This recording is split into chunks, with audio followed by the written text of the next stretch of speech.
So friends 6 महीने पहले मैंने 2 वीडियोस बनाई थी म्यूचुअल फंड्स के ऊपर। आई थिंक जुलाई 2021 के अंदर मैंने दोनों वीडियोस बनाई थी, जिसमें मैंने जिक्र किया था कि मैं कौन से 2 म्यूचुअल फंड्स के अंदर इन्वेस्टेड हूँ। सो मैंने उसमें बताया था आपको कि एक म्यूचुअल फंड के अंदर तो मैं 2007 से आई थिंक इन्वेस्टेड था, लेकिन फिर मैंने उसके अंदर एक्टिवली पार्टिसिपेट करना छोड़ दिया था, जो कि एमसीबी आरिफ हबीब का पाकिस्तान स्टॉक मार्केट का जो फंड था। जो दूसरा फंड था एकेडी का, वो मैंने उसी वक्त जब मैंने ये वीडियो बनाई थी 2021 जुलाई के अंदर, उस टाइम से इन्वेस्ट करना स्टार्ट किया था। और एकेडी का जो फंड थे दोनों, गोल्डन एरो फंड था एक और एक अपॉर्चुनिटी फंड था। इन दोनों फंड्स के अंदर मैंने इन्वेस्टमेंट स्टार्ट की थी उसके पास्ट रिटर्न्स देखकर। ऑल्दो कि मुझे खुद भी पता है कि पास्ट रिटर्न्स कभी भी जो फ्यूचर रिटर्न्स हैं उसकी गारंटी नहीं होती, लेकिन मैंने क्योंकि उसके अच्छा रिटर्न था, मैंने उसके अंदर जो है ना इन्वेस्टमेंट स्टार्ट की थी। अब मैं आपको उसमें बताऊंगा कि मेरे साथ इस वक्त क्या सिचुएशन है। आप भी उससे थोड़ा सा अपना लेसन ले सकते हैं। तो ऑल्दो कि पाकिस्तान स्टॉक मार्केट जुलाई से लेकर अब तक कोई सच अच्छा उसके अंदर परफॉर्मेंस नहीं रही है। और इससे पहले मैंने थोड़ा सा 1 साल पहले तकरीबन, आज से म्यूचुअल फंड में इन्वेस्टमेंट के 6 महीने पहले और आज से 1 साल पहले तकरीबन मैंने इन्वेस्टमेंट स्टार्ट कर दी थी स्टॉक्स के अंदर भी, लेकिन एक्टिव पार्टिसिपेशन नहीं थी। बहुत सिलेक्टिव स्टॉक्स मैंने लिए हुए थे।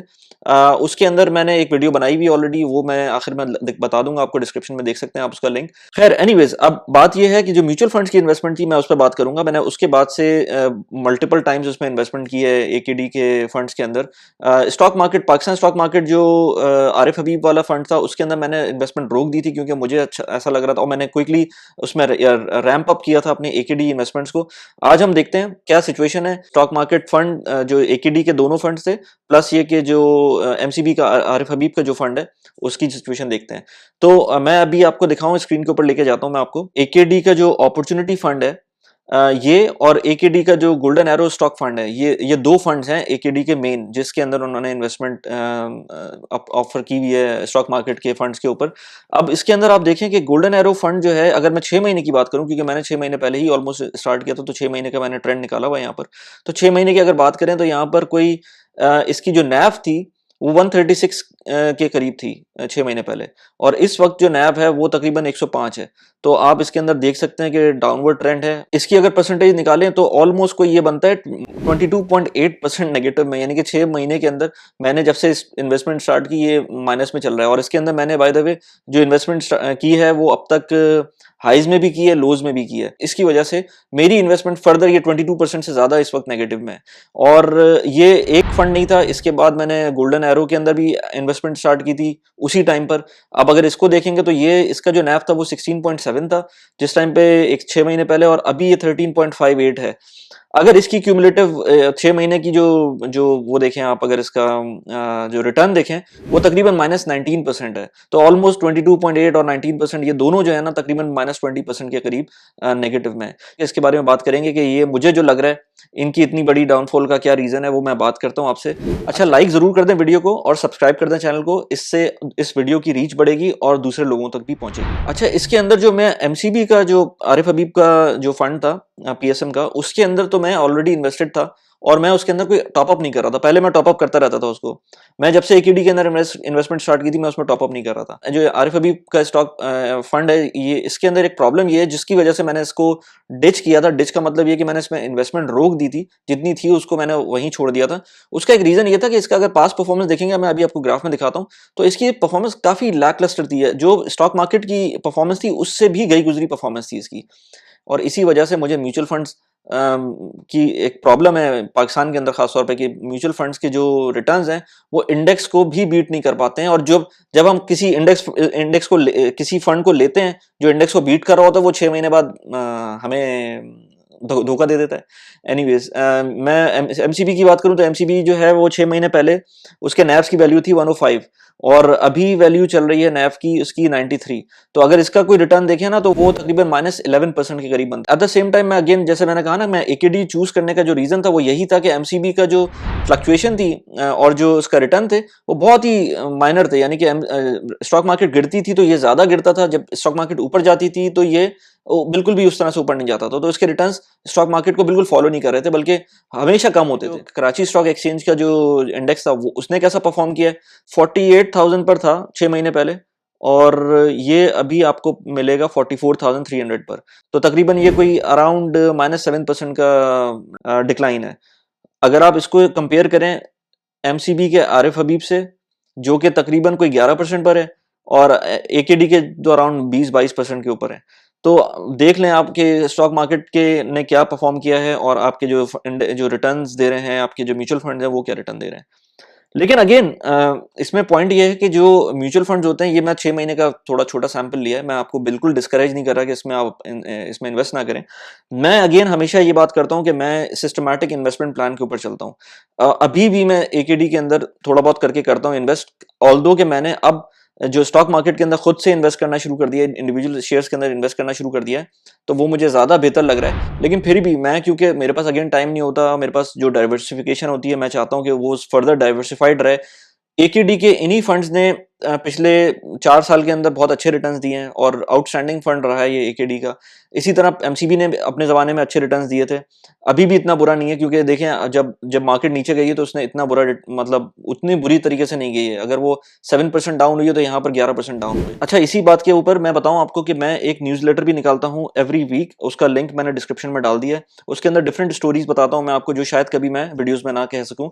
तो आप उस न्यूज़लेटर को प्लीज़ सब्सक्राइब करें। अच्छा, इसी में मैंने, ऑल्दो कि मैं मीज़ान के अंदर इन्वेस्ट नहीं किया हुआ मैंने, लेकिन मीज़ान का इस्लामिक फंड देखें तो मीज़ान का इस्लामिक फंड जो है वो 64 पर उसका नैव था 6 महीने पहले, और इस वक्त वो 58 के ऊपर है, तो 59-58 के ऊपर है, तो तकरीबन 8% की डिक्लाइन है इसके ऊपर। लेकिन इसको हम बेंचमार्क करेंगे मीज़ान का जो KMI 30 इंडेक्स है उससे बेंचमार्क करेंगे। अच्छा, अब उसको देखें कि KMI 30 इंडेक्स के अंदर क्या स्टेटस है। तो KMI 30 इंडेक्स के अंदर आप देखें तो इसके अंदर आपको कोई ये है 78,600, और इस वक्त ये मौजूद है 69,700। तो अगर इसकी परसेंटेज डिक्लाइन निकालें तो तकरीबन कोई ये 7% ये भी बनता है। तो अगर इसको आप कंपेयर करें एमसीबी, जो इनका मीज़ान का इस्लामिक फंड है, तो वो तकरीबन कोई इसका 8% है, तो वो काफ़ी बेहतर है इस मामले में। लेकिन अगेन मैं ये कहूँगा कि अगर आप इसकी प्रीवियस हिस्ट्री देख लेंगे ना मीज़ान की, तो वो भी कोई इतनी अच्छी नहीं रही है, और उसके अंदर उन्होंने भी बहुत अच्छे रिटर्न्स नहीं दिए हैं अगर कंपेयर करें इंडेक्स को। तो उन्होंने भी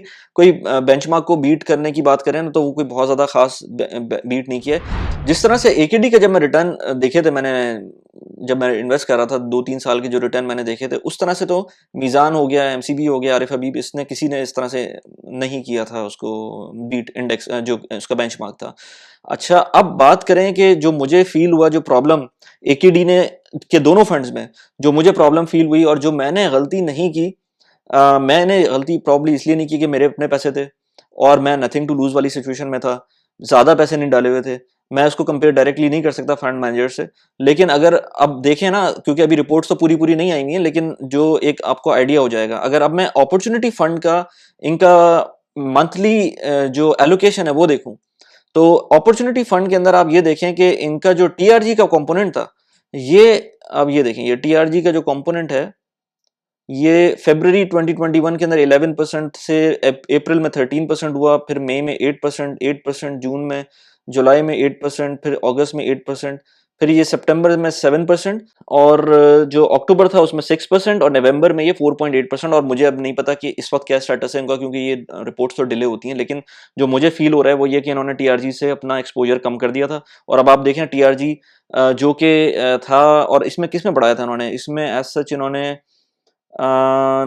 इसमें नज़र नहीं आ रहा कि किस में बढ़ा। इन्होंने एडिशनल कुछ स्टॉक्स डाल दिए हैं जो 3% आई डोंट नो कि ये सिंबल्स किसके हैं, लेकिन ये इन्होंने कुछ एडिशनल स्टॉक्स डाल दिए हैं। और गोल्डन एरो में देखें अगर आप, तो गोल्डन एरो के अंदर भी कुछ इसी तरह का सीन था कि इन्होंने जो इनका टीआरजी का कंपोनेंट है वो अब कम कर रहे हैं, पहले 9% फिर 7%, ये अब 6% पर है नवंबर के अंदर, और आई एम श्योर दिसंबर के अंदर हो सकता है इसका और कम हो जाए।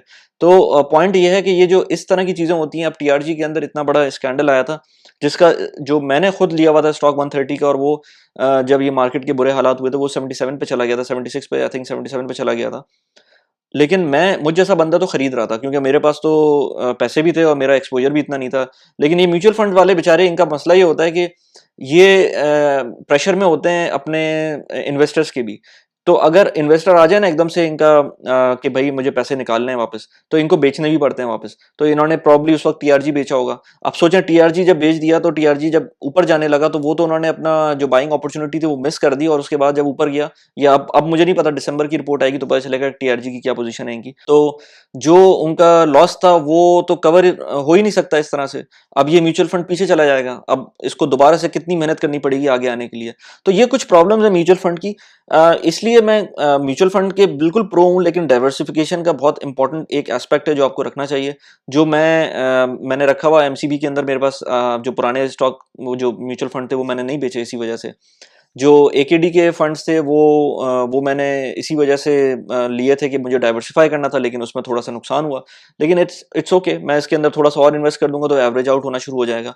लेकिन इस बीच में टोटल पूरे सिनेरियो में मुझे एक अच्छी चीज़ ये हुई कि मैंने, क्योंकि अपना स्टॉक एक्सचेंज का अकाउंट खोल लिया था, मैंने इसके अंदर अलग से इंडिविजुअल स्टॉक्स के अंदर इन्वेस्टमेंट स्टार्ट कर दी थी। उसकी वजह से अब मुझको थोड़ा सा अपना जो कॉन्फिडेंस है वो है कि अब मैं अगर खुद भी इन्वेस्ट करूंगा तो प्रॉब्ली वो मुझे फायदा करेगा। लेकिन मैं अभी भी म्यूचुअल फंड्स को नहीं छोड़ूंगा और इसमें I will keep on investing, although कि अभी नुकसान में चल रहा है। लेकिन वही बात है, जब मार्केट गिरी होती है तभी फायदा होता है आपको कि अगर उसमें बाय कर लें तो आपको उसमें हो जाएगा। लेकिन अगेन इसमें देखें कि जो एकेडी के फंड्स हैं वो अब जो कि पीछे चले गए, उनको ऊपर आने में कितना टाइम लगता है। इसमें थोड़ा सा मैं थोड़ी थोड़ी करके अगेन इन्वेस्टमेंट स्टार्ट करूंगा दोबारा से। मैंने बीच में छोड़ी हुई थी सिर्फ इसलिए कि अपना मेरा जो स्टॉक्स चल रहे थे वो ज्यादा बेहतर है। जिस तरह मैं आगे बढ़ा हूँ, real estate, then mutual fund and then stock market, तो मुझे ये पाथ मेरे लिए तो अच्छा रहा है, क्योंकि मुझे इसमें हर तरह की फ्लेवर्स मिले, हर तरह के इन्वेस्टमेंट एक्सपीरियंसेस मिले।